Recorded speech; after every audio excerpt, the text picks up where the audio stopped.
Ano nga bang dapat na solusyon kapag kayong tinda mo na patok sa mga suki mo biglang ginaya ng inggitera mong kapitbahay? So bago natin sagutin yan, alam mo ba na pwede kang kumita at makaipon ng 65,000 dito sa halagang 18 pesos na puhunan bawat isa? So ayan, start na tayo. Oo, maglagay ka lang ng buko strips jelly powder sa electric cooker natin. And kung natin mapapansin nyo, medyo matagal magsalin. Pinapakita ko lang sa inyo na marami siyang laman bawat pakete. O, di ba, bongka? Tsaka natin lagyan ng tubig.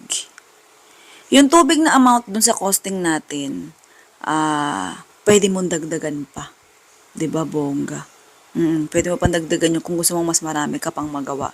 Pero kasi dito sa recipe yung ginawa ko, gusto ko kasi mas makunat, mas nang lalaban. Kaya, ayun, konti ang tubig. At habang hinihintay natin siyang maluto, comment ka naman sa baba kung tag saan ka. Malay mo, ikaw na yung susunod natin. Mabigyan ng libreng electric hand mixer.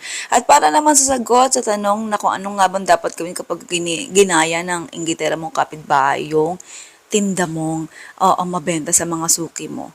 Wala ka ibang dapat gawin. Tuloy ka lang sa pagbenta kasi may mga loyal customer ka na. Ang gawin mo na lang dyan, bukod doon, huwag kang magbabago. Magdagdag ka na lang. Ganon ang labanan dyan. Magdagdag ka lang tapos wag mong babaguhin yung timpla mo, wag mong titipirin. Sarapan mo lang. Oo, maging consistent ka lang sa rekado mo, sa lasa. Hindi ka iiwan ng mga suki mo ng luma. Oo, hindi ka iiwan yan. Kahit pagayahin ka ng isang buong baryo mo dyan. Okay, nung namuo na yung ating buko strip jelly, na niluluto, mabilis lang to, saglit lang kasi nga konti lang tubig nilagay ko eh. Hiwain mo na ng pahaba. Kung meron kang pangkayod dyan, kayurin mo. Pero kasi ako, mas okay ako sa gantong hiwa-hiwan eh. Yan, anuhin mo lang. Ikaw bahala. So, kung meron ka bang ibang naiisip or idea para sa mga ibang viewers natin dyan, kung meron kayong idea dyan, share nyo naman sa baba para makatulong naman tayo sa isa nating followers na namumroblema sa kanyang inggitera ng kapitbahay. Minsan talaga, hindi maiiwasan niya, may mga ganyan tao talaga eh. May mga ganyan tao talaga, di maiiwasan yan. Pero ibig sabihin lang niyan, kaya may naiinggit sa tinda mo, ibig sabihin malakas yan. O kaya ginagaya. Yan, happy ka, maging ano ka na lang, maging happy ka na lang. Pero di mo talaga maiiwasan minsan na nakakainis. Pero, ganoon talagang negosyo eh. Isipin mo na lang na, kaya ginagaya, kasi alam nilang mabenta. Nakikita nila yung lakas ng tinda mo.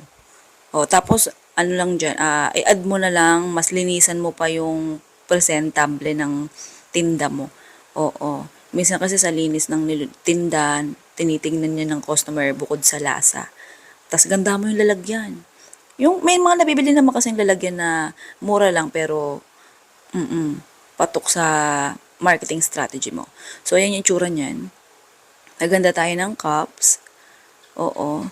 Hindi ko tanda ko nung sukat ng cups na gamit ko rito eh. Basta pindutin nyo na lang sa baba, sa comment, kung ano yung nilagay kong link.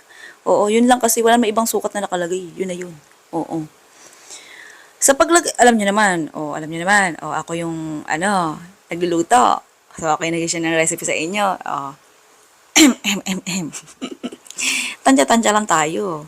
Huwag yun akong tanungin kung anong exact mong sukat sa bawat container. Basta tansyahin mo na lang. Kaya nakadepende sa'yo kung gusto mong mas marami o mas konti. Okay, tapos kung napansin nyo, yung creme densada na nilagay ko, hindi ko na siya hinalo-halo. Dinirekta ko na lang. At saka itong evaporated milk.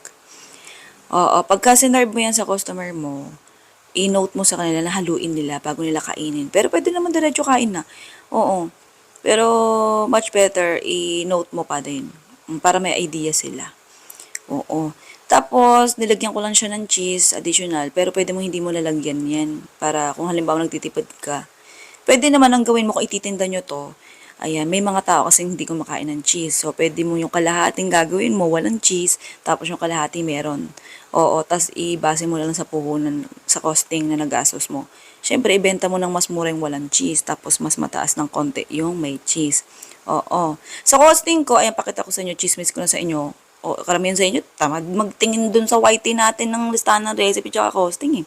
Para nga pala sa listahan ng recipe at costing natin, nasa YT channels ko. Tatlo yun. May foodie par, may Halo Mix, meron din Chef Eden. Lahat yun na-uploadan ko. Uy, yun nga lang pero mas madalas talaga sa Foodie Bar tsaka sa Halo Mix. Pero nandun na yun. Eksaktong parehas lang, video lang makikita nyo doon. Pero doon kasi sa YT channels, may description doon sa baba. Makikita nyo doon kung saan yung link na mabibila ng mga ginamit ko. Tapos, yung pinaka-kompletong rekado at saka costing nandoon na. So, ganito yung itsura niya kapag ka malamig na galing sa rep. Sa costing ko, pwede mo siya ibenta ng 3,100. O baka sabihin, ng mahal naman. Kumusta naman? Di ba, nagmahal nga, di ba? Oo, yung dati, si 50 lang Jollibee dati kada isang order, ngayon 100 plus na ata. Di ba? Oh, kaya huwag kang ano dyan. Kaya subukan mo nang ibenta to. Huwag kang magalang, di magreklamo, bibili niyan. Love you.